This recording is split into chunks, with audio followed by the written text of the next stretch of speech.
This next panel I'll introduce is called Paper Chained.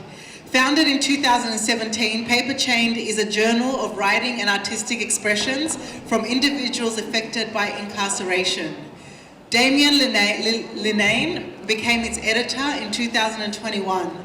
The magazine appears online and in print and features the writings and artworks of inmates, ex-prisoners, their family members, or work connected to the corrections system. The hard copy magazines are posted for free to prisoners inside. Damien will talk about his own experience in prison, and how Paper Chained is put together and why it matters so much. In the last issue, he got a piece from an inmate who just wanted to share his passion for reading. The only time that he didn't feel like he was in prison was when he was reading or writing. So I'd like to introduce Damien Linnane. Damien, please come through. Damien, with the lack of programs and therapy in prison, Damien Linnane spent the first half of 10 months, you can have a seat or we can just hang out here and you can listen to me talk about you, to you, at least it's not behind your back. Now, Damien Linnane spent the first half of 10 months of prison, of his prison sentence writing the crime novel Scarred, and the second half teaching himself to draw. Since his release from prison, he has illustrated the 2021 book This Is Ear Hustle, and has held 6 solo art exhibitions ranging from Sydney to San Francisco. Woo! Damien now works as an editor of prison magazine Paper Chained and is also completing a PhD in law, which focuses on making Medicare and mental health services available for prisoners. Thank you so much, Damien. You can have a seat. Murray Cook is a Maroubra-based marine biologist and musician who is now the coordinator of the Community Restorative Centre's Songbirds, prison songwriting, art and therapy program. He has performed, recorded and toured internationally with Midnight Oil, Warumpi Band, that's it, I knew you were familiar, you looked familiar. Warumpi Band, Mixed Relations, Mental as Anything, Leah Purcell and Marlene Cummins. Murray has also written soundtracks for TV and film production, has worked as a music teacher at Long Bay Jail for 21 years before the New South Wales prison teachers were made redundant. That's a shame. Are you serious? We've got to bring them back. And they were made redundant by the Premier Mike Baird. I wonder why, so they get me started. He has since written and implemented the Songbirds songwriting workshop programs across the state from Silverwater to Broken Hill, as well as in community at Osnam Learning Centre. I used to work there. I used to do radio workshops there. It's a really good learning centre. And has also oversees the art and drama workshop programs in New South Wales prisons. Murray was a speaker at the International Conference of Arts and Mental Health in 2019 and at the Addie Roads Writers Festival in 2021 and this year. So please welcome Murray Cook and Damien. Look, I'm just going to do a quick intro, get on with it.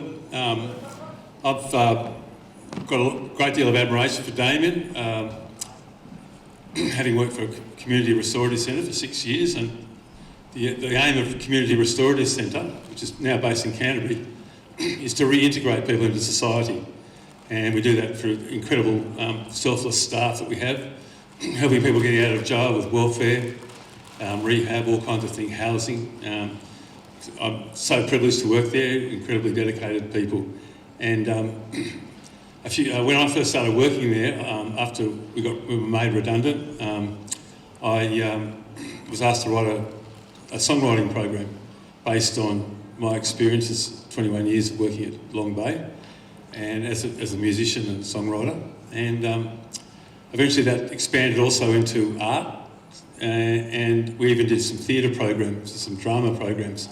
And also we have a creative arts unit, and we have our boss Alison there, and the lovely Alex, who's a supervisor.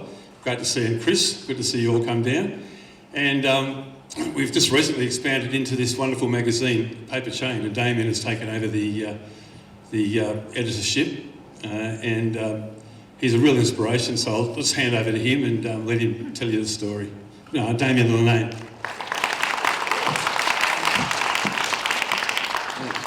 Hi everyone, thanks for having me. So I guess for the purpose of today, my story is going to start in 2015, where at the age of 29 I went into the prison system for the first time. And for those of you who haven't been, when you go in, you go through a series of mandatory appointments. And so my appointments went something like this. I had an appointment with the Services and Programs Officer, and she told me that because I was assessed as a low risk of reoffending, not only did I not have to do any rehabilitation, I wasn't eligible for any, even if I wanted to do some.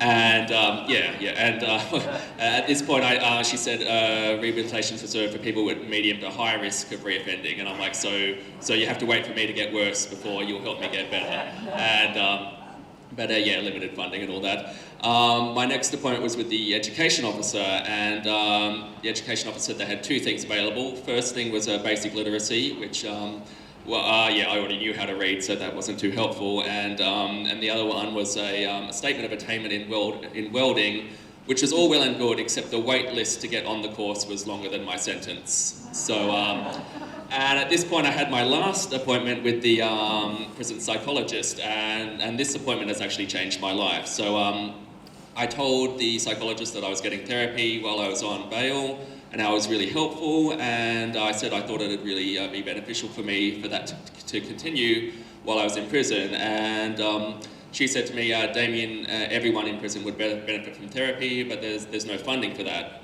My job's just to assess whether people are suicidal or dangerous. And so, incidentally, that's changed my life. I'm now doing two things. I'm making paper change, which I'll talk about more, but I'm also doing a PhD through the University of Newcastle, which aims to make Medicare available in prison, because that's why there's no mental health services and other things, because there's no Medicare, so you can't have anything that is funded with Medicare rebates, such as a mental health care plan. Anyway, that's a talk for another day. So I'm in prison, and I found out that I've got nothing constructive to do for the entire sentence, and I start to panic. Then it occurred to me, I've been a prolific reader all my life, and I've always wanted to write a book, and the only thing I've really got here in my cell is pen and paper. And so I started writing a crime novel, which is again another story in itself. I've given talks just on writing a novel in prison, which incidentally, writing by hand, I'm really not recommended. I thoroughly encourage you to use word processing software. I'll tell you two things. First of all, obviously I couldn't back up my manuscript in the cloud, so I had to write every chapter twice. And when I wrote it the second time, I would post the second copy to a friend on the outside, and I'm like, just keep these safe in case that my copies inside get destroyed or confiscated. And that was the second part, was that I wrote a crime novel, and I always thought this was kind of funny. Like, the prison library was full of crime thrillers. Like, I read the Silence of the Lambs trilogy while I was in prison, but I wasn't allowed to write a crime book. You're not allowed to do anything that could be that could be construed as violent. And I wrote a crime novel, so there's a decent amount of violence in there. So I had to hide that novel the whole time I was writing it from the officers who would have confiscated it otherwise. I hid it in between my journal, and thankfully I got away with doing something constructive. So I finished that after 5 months, and then I started to teach myself to draw, because I didn't have an idea for a second book. And I had to teach myself because I was at Glen Innes Correctional, and once upon a time they had an art and programs room there, but by the time I'd got there, they'd shut it down, and they were renovating it to turn it into a new cell block, because who needs rehab when we can have overcrowding? But so I've started teaching myself to draw out of pictures from magazines, because it's very hard to get good drawings, good pictures in prison. And so I'm making all this art and I'm making all this writing, but it's really frustrating, because there's nothing constructive for me to do with all this material. It's gathering in a box under my bed. And so I asked around, I'm like, has anyone ever heard of a prison magazine? Has there ever been one? Turns out there's been a lot, but there hadn't been one for a very long time, so long that nobody could remember one. And so I said to myself, this is crazy. There should be some kind of creative outlet. So when I get out, I'm going to start one up.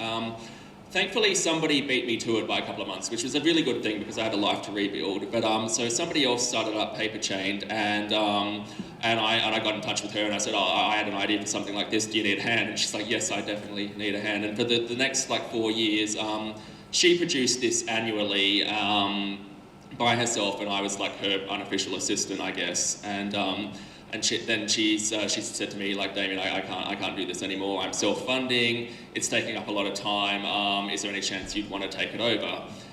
To back up a bit, so I've gotten out of prison. I've continued with my writing.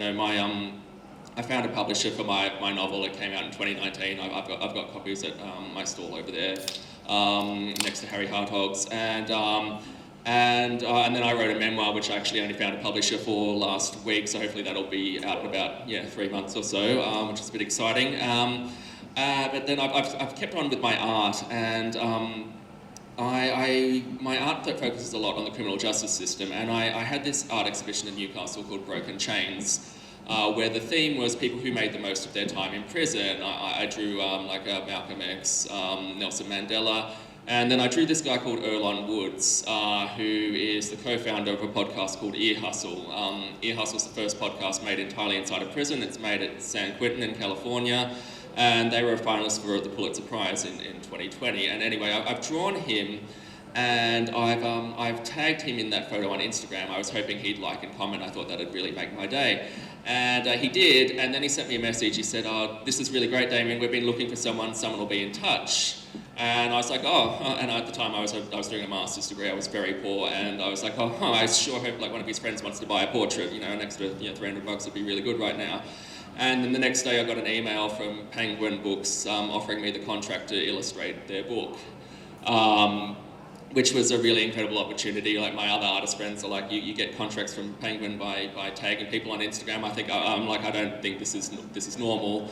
They was just in the right place at the right time, and it's actually really interesting how things sometimes just come together very well. So I've illustrated this book, and then I had the art exhibition for that book at Boomgate Gallery.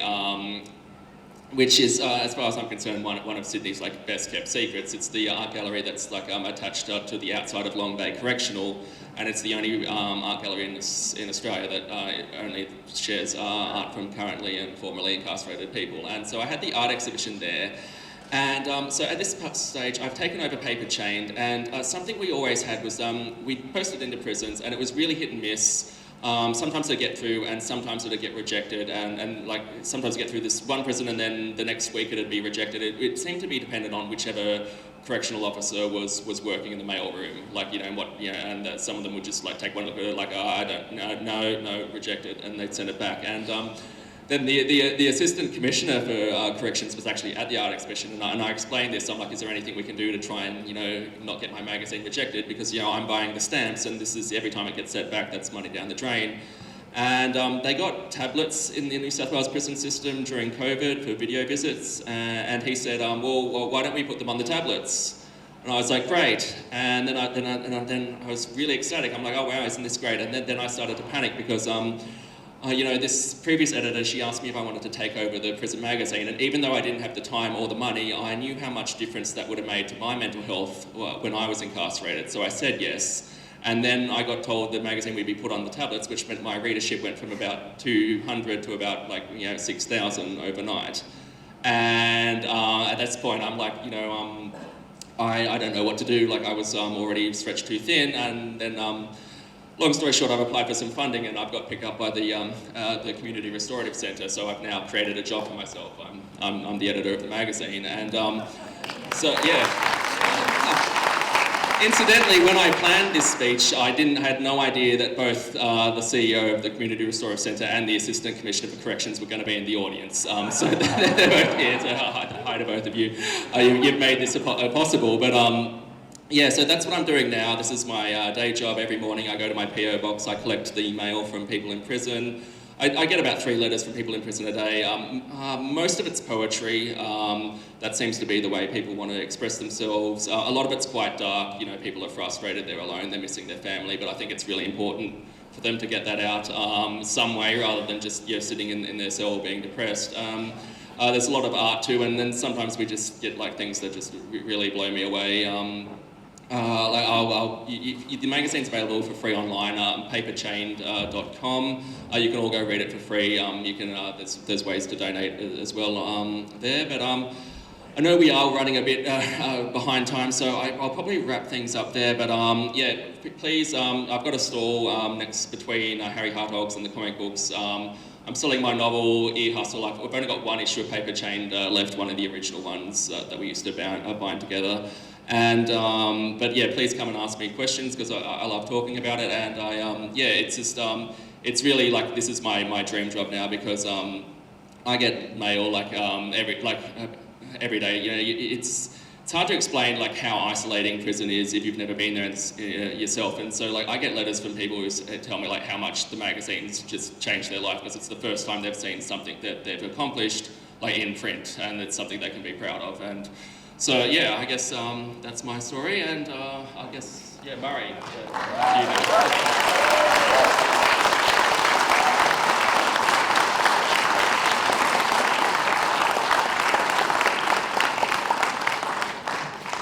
Thank you so much, Damien. Thank you for sharing.